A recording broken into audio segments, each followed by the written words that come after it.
Hoje eu quero compartilhar com vocês um pouco da minha experiência missionária na Colômbia, então, quem sabe motivar alguns a serem missionários neste país.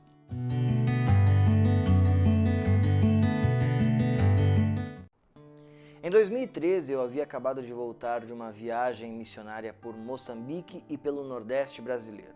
Então eu estava orando para saber qual era a vontade de Deus, para onde eu iria, o que eu faria neste lugar e por quanto tempo eu estaria em missão neste lugar. Então Deus começou a me conectar com pessoas da Colômbia. Eu conheci uma família de pastores em São José dos Pinhais, no interior do Paraná. Logo, aqui na cidade de Campinas, conheci um grupo de estudantes evangélicos colombianos da cidade de Bogotá, que estavam aqui na cidade de Campinas, na cidade de Campinas, no interior de São Paulo.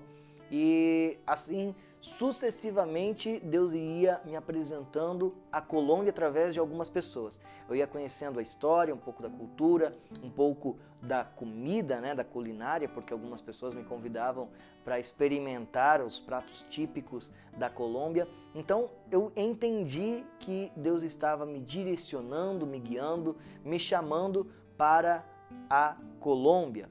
Logo Deus me deu uma data que seria o dia em que eu embarcaria para aquele país. Eu não tinha dinheiro, eu não tinha recursos financeiros, eu não tinha nenhuma instituição que me enviasse e não tinha nem ao menos uma instituição que me recebesse na Colômbia. Mas eu tinha uma palavra de Deus no meu coração, que era que tal dia eu iria para aquele país em missão. Quando se aproximaram os dias, eu não tinha dinheiro para a passagem, não tinha dinheiro para o aluguel, eu não tinha dinheiro para a alimentação, enfim, não tinha dinheiro para nada.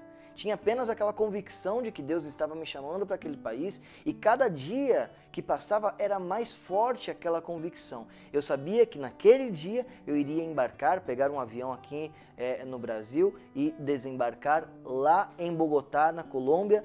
Como eu não sabia, mas eu sabia que isso iria acontecer. Então eu fui convidado por alguns pastores a ministrar de última hora em um retiro de líderes em uma cidade do interior do Paraná, em Maringá.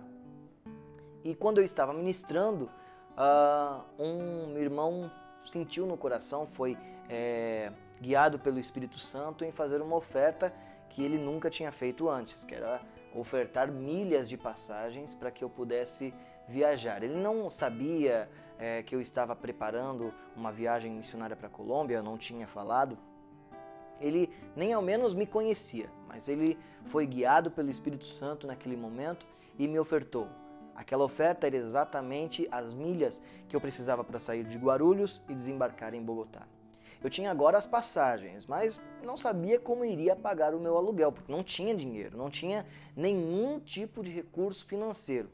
E eu comecei a orar a Deus e eu falei, Senhor, se o Senhor me deu um chamado, se o Senhor me conectou a pessoas que estão vinculadas a este chamado, eu sei que o Senhor é o mesmo que chama, capacita, envia e respalda. Então, eu vou confiar, já que agora eu já tenho as passagens, pelo menos eu posso chegar naquele país.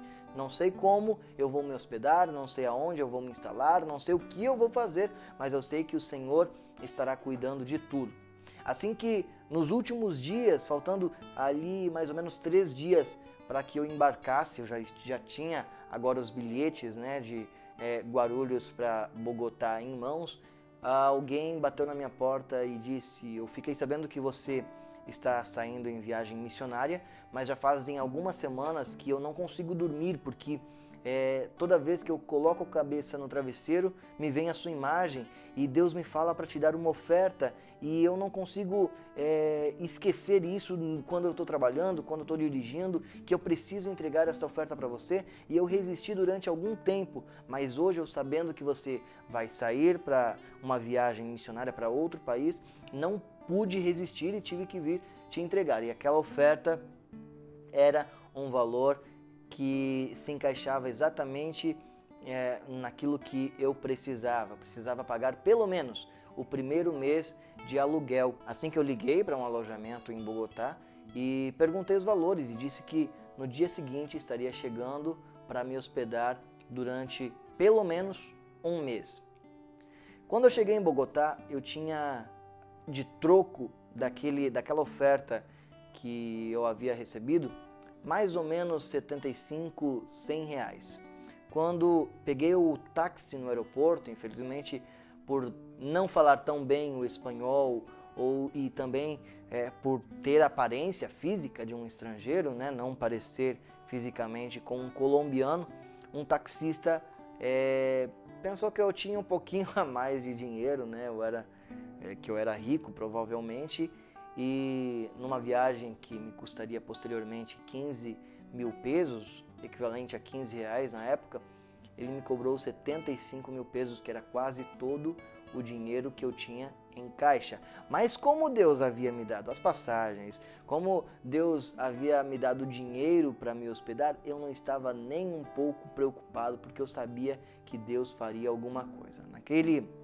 Naquela viagem eu havia jantado, havia comido, então quando cheguei apenas queria ver uma cama, deitar e dormir.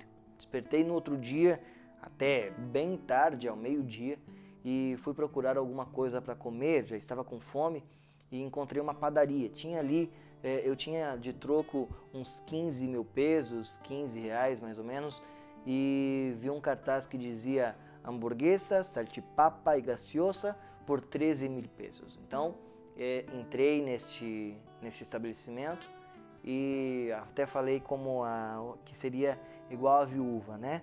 Que eu iria preparar o último alimento e depois morrer de fome. Não, mentira. É óbvio que eu sabia que Deus iria prover a janta, iria prover o almoço, iria prover o café da manhã de todos os outros dias, assim como Ele já havia feito neste começo de história com a Colômbia, né? Então, quando eu estava esperando o hambúrguer, né, o cheeseburger, como nós dizemos aqui no Brasil, ficar pronto, eu vi que algumas pessoas estavam um pouco aflitas, entrando e saindo da cozinha daquele restaurante. Não era um restaurante, era uma lanchonete pequena, até por sinal, e alguns falavam, olha, preciso de uma ambulância aqui, urgente, e eu fui ver o que estava acontecendo. Ousei a passar pelo caixa e ver se alguém precisava de ajuda, se eu poderia ser útil em alguma coisa. Uma senhora estava desmaiando, estava muito branca, muito pálida, e eu perguntei se eu poderia orar por ela. Como o cliente sempre tem razão, né? Ela aceitou aquele jeito de que pero que sí, pero que no, e eu impus as minhas mãos sobre ela. Aquela mulher foi tomando novamente cor, ela foi voltando em si, ela conseguiu ficar de pé novamente, e orei e aquela mulher foi curada. Conversa vai, conversa vem, ela me perguntou o que eu estava fazendo ali, né? Porque nitidamente eu era um estrangeiro. Ela me perguntou o que eu estava fazendo. Eu contei para ela que eu era um missionário, que eu estava dedicando toda a minha vida, deixei os meus pais, deixei a minha casa, deixei o meu país, deixei a segurança de uma vida no meu próprio país para viver em outro país, servindo a Deus, fazendo a vontade de Deus, pregando o Evangelho. Aquilo brilhou nos olhos daquela mulher, ela nunca tinha visto isso, nunca tinha tido contato com outro missionário, e agora um missionário havia orado por ela e estava no estabelecimento dela. Ela ficou tão impressionada que ela me disse que enquanto eu estivesse morando naquele lugar, eu não iria pagar pela alimentação, pela refeição, seja o café da manhã, o almoço ou a janta. Durante 3 meses, os 3 meses que eu fiquei nessa região ali, na região central de Bogotá, eu não paguei por nada. Eu comia quase todos os dias hamburguesa, salchipapa, burritos, tacos, e o Senhor proveu através desta mulher. Logo eu fui chamado para ajudar em uma igreja da zona sul de Bogotá. Já era uma área um pouco mais carente, e comecei a servir nessa igreja. Servia primeiro nas células, depois eu comecei a servir na secretaria da igreja. Eu fiz até mesmo a limpeza do templo, eu ajudava o pastor, muitas vezes dava orientações e conselhos pastorais, muitas vezes visitava outras congregações a mando do meu pastor, e enfim, durante todo o período, todos os anos que eu estive na Colômbia, estive servindo fielmente a esta igreja. Só que como eu era um missionário transcultural, existia algo a mais do que aquilo que era de servir apenas a igreja local. Eu queria servir no prático algo um pouquinho mais pesado.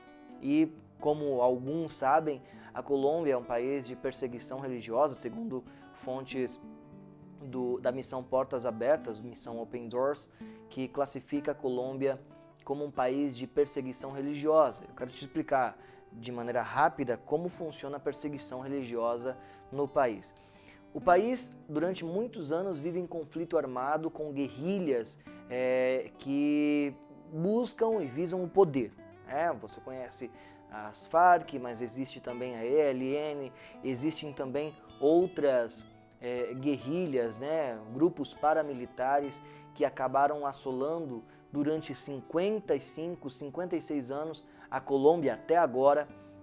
E por causa disso, alguns lugares, algumas cidades como San José de Guaviare, Buenaventura, são polos de perseguição. Por quê? Essas cidades acabam sendo domínio das Farc ou de outros grupos guerrilheiros. Então, toda a sociedade, de uma maneira direta ou indireta, trabalha para essas guerrilhas.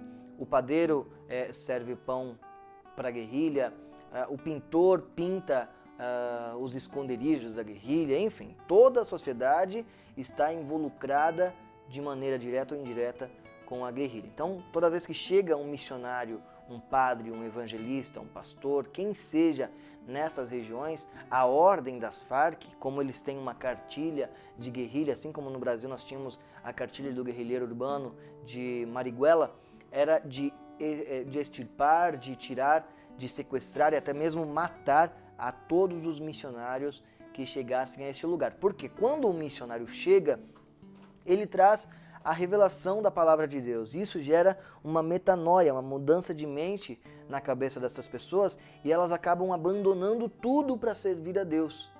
Nessa mudança de mente, elas acabam deixando de servir a guerrilha, isso causa danos à guerrilha, isso causa perdas, caídas à guerrilha.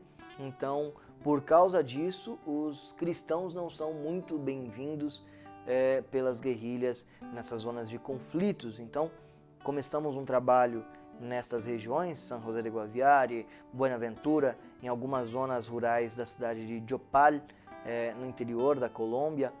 E nessas incursões nós acabávamos convidando as pessoas para churrascos ou para festas.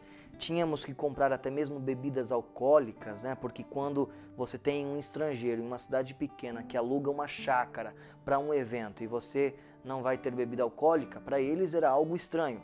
Obviamente, nós comprávamos a bebida alcoólica para que eles vissem e não duvidassem, não questionassem as nossas ações ali, questionassem as nossas festas ali, mas jogávamos fora toda a bebida alcoólica. Então não se preocupe em nenhuma viagem missionária. Se você foi um dos ofertantes na minha viagem missionária, não se preocupe que nós não gastamos o dinheiro para beber e para se emborrachar, como diziam os colombianos. Era apenas uma estratégia para que nós não fôssemos pegos pregando o evangelho nessas regiões. Eu lembro que nós tínhamos que colocar músicas vallenato. O vallenato é como o sertanejo no Brasil, a música raiz, a música sertaneja daquele país. É muito popular na Colômbia. Então nós colocávamos um pendrive com vallenato secular, em um volume muito alto, para que as pessoas que passassem por fora pensassem que realmente ali estava tendo uma rumba, uma festa, e assim nós convidávamos algumas pessoas que alguns missionários já tinham ali pregado de alguma maneira, já tinham falado alguma coisa, essas pessoas tinham mostrado algum certo tipo de interesse. Então nós convidávamos essas pessoas para este evento e neste evento nós pregávamos o evangelho, orávamos, ministrávamos essas pessoas, algumas delas eram curadas, algumas delas eram libertas, mas todas eram tocadas por Deus. Um dia, teve uma experiência até perigosa, porque quando nós preparamos toda essa festa, um senhor já chegou um pouquinho alterado, um pouquinho bêbado, e ele não aceitou muito bem o que nós estávamos pregando. Ele saiu pelo portão. Quando ele saiu pelo portão, nós tivemos que correr. Eu e mais 3 missionários que estávamos fazendo este trabalho, tivemos que correr, fugir, porque sabíamos que se ele contasse para algum guerrilheiro, se ele contasse para alguém, até mesmo da sua família, que não fosse guerrilheiro, essa informação poderia chegar aos guerrilheiros e nós seríamos, como diz o colombiano, pediados, seríamos pegos e muito provavelmente seríamos assassinados ou sequestrados, passaríamos anos nas selvas. Por isso, eu peguei o caminho da direita, um outro missionário amigo meu pegou o caminho que estava diante dele, que era um trigal, e ele se meteu no meio daquele trigal sem ter medo de alguma serpente, de algum bicho, algum animal peçonhento picá-lo. O outro, que estava com o carro, correu para o centro da cidade, pegou o carro e foi embora. Eu tive que caminhar durante toda a madrugada até encontrar um posto do exército, né, porque lá tem vários postos do exército. Caminhei no escuro durante toda a madrugada muito quente naquela região. Ali é região onde fica o trópico de Equador, então muito calor durante toda a madrugada, também correndo o perigo de que alguém me pegasse ali ou de que eu caísse em um lugar de esconderijo dos guerrilheiros ou até mesmo de que algum animal me atacasse. Mas graças a Deus, Deus guardou a minha vida até chegar num posto de guarda do exército, né, onde eu consegui telefonar para minha igreja em Bogotá e retornar para a minha cidade em segurança. Enfim, esse foi um dos trabalhos que nós realizamos ali na Colômbia. Outro trabalho que neste período tive a oportunidade de acompanhar e de trabalhar foi na Tríplice Fronteira Amazônica. Nós temos uma igreja ali chamada Ministério de Missões, Pastor Júlio Pacheco, né? Pastor Júlio Pacheco pai, Pastor Júlio Pacheco filho. Eles estão há alguns anos cuidando das pessoas, dos ribeirinhos e da tribo ticuna, que predomina ali naquela região. Então, de 6 em 6 meses, junto com o meu pastor e com alguns outros missionários, nós íamos para a região da Tríplice Fronteira Amazônica, ali com a fronteira de Brasil, Colômbia e Peru. Tabatinga, Brasil, Letícia, Colômbia e Santa Rosa, no Peru. Nós realizávamos incursões evangelísticas com a igreja na cidade, né, no centro da cidade. Fazíamos várias obras de teatros, louvores, pregávamos pelas pessoas, visitávamos os hospitais, mas também íamos até as tribos indígenas ali, as tribos dos ticunas. Muitas vezes viajando 16, 18 horas de barco, caminhando 2, 3, 4 horas mata dentro da floresta amazônica, né? Eu já vi ali sucuri, já vi muitos animais aí que nós rotulamos como muito perigosos, passaram na nossa frente. Obviamente nós íamos com algum morador local que conhecia a região, sabia o que nós poderíamos fazer e o que nós não poderíamos fazer para pregar o evangelho às aldeias ticunas, e nós tivemos um bom resultado, tanto que uma organização americana decidiu nos apoiar, pagou todos os estudos, o envio de um dos jovens ticuna alfabetizado, falava tanto o espanhol como o português. Ele foi enviado para Bogotá para estudar o grego, foi enviado para a Grécia para fazer um curso também do grego koiné, voltou para Bogotá e fez a tradução do Novo Testamento na versão ticuna, tanto que se você entrar hoje no aplicativo YouVersion, né, da Bíblia, você vai encontrar a versão ticuna dessa missão que nós realizamos ali na Tríplice Fronteira Amazônica de Brasil, Peru e Colômbia. Já em Bogotá, nós fazíamos várias incursões evangelísticas. Como eu estava em uma igreja que ficava na zona sul, na zona mais pobre de Bogotá, estava perto das maiores favelas da Colômbia. e o meu pastor me pediu que abrisse uma célula, para que abrisse um pequeno grupo em uma dessas favelas, né, que se chama Ciudad Bolívar, e precisei pedir autorização para os traficantes para poder subir essa favela, para fazer obras ali como teatro com os ninhos, com as crianças, né? Eu já estou até falando em espanhol aqui de novo. Teatro com as crianças, fazer aulas de português, para ensinar até mesmo a alfabetizar algumas crianças ali na região. Recebemos a autorização, pudemos ter acesso a esta favela e logo, não demorou muito, acredito que em 1 mês e meio, 2 meses, nós começamos uma célula com pais dessas crianças, além de ações com essas crianças nesta região. 1 ano depois, nós abrimos uma congregação e eu me tornei o pastor titular desta congregação da Casa de Adoração Internacional na cidade Bolívar, a maior favela da Colômbia. Foi um desafio extremamente grande para mim. Na época eu ainda era solteiro, não tinha nenhuma experiência como pastor titular de uma igreja, havia cooperado com alguns pastores, mas não tinha nenhuma experiência de cuidar em si de uma igreja. E o meu pastor me deu total apoio, total suporte, e durante 2 anos cuidei desta linda congregação que cada dia mais cresce, cada dia mais floresce ali na cidade de Bogotá. Hoje já tem um pastor encarregado daquela congregação, mas eu me orgulho muito no Senhor de fazer parte do início desta obra ali na maior favela da Colômbia, que é considerada uma das favelas é a 7ª favela mais perigosa da América Latina. E graças a Deus tivemos muitos frutos desse trabalho. Um dia eu estava subindo a favela, eu fui assaltado por 2 pessoas, por 2 jovens, e um deles colocou a faca no meu peito.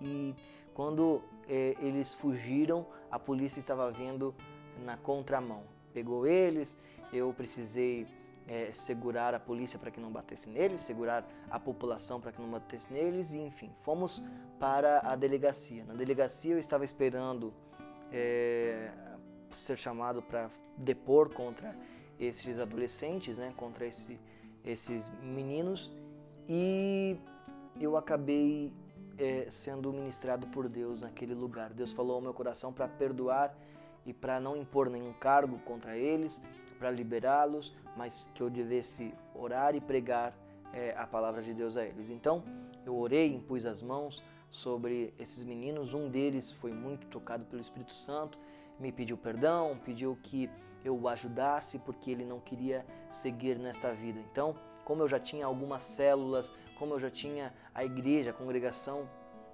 ali na cidade de Bolívar, mandei mensagem para alguns amigos, peguei o endereço desse menino, mandei mensagem para alguns amigos, para alguns líderes de células, para alguns discípulos, e pedi que nos ajudassem, cada um contribuísse com alguma coisa, que nós iríamos levar algumas, não uma, mas algumas cestas básicas para este menino. E se alguém sentisse no coração de levar qualquer tipo de presente, de oferta, nós iríamos fazer entregar para este menino. Então, no dia seguinte, visitei a casa dele, entregamos estas cestas básicas, levei também ali alguns presentes. Eu tinha acabado de comprar um tênis, que era o primeiro dinheiro que eu tinha recebido, que eu tinha a capacidade de comprar alguma coisa em Bogotá. Acabei comprando um tênis para mim, mas Deus falou que eu deveria entregar para ele, e entreguei para ele.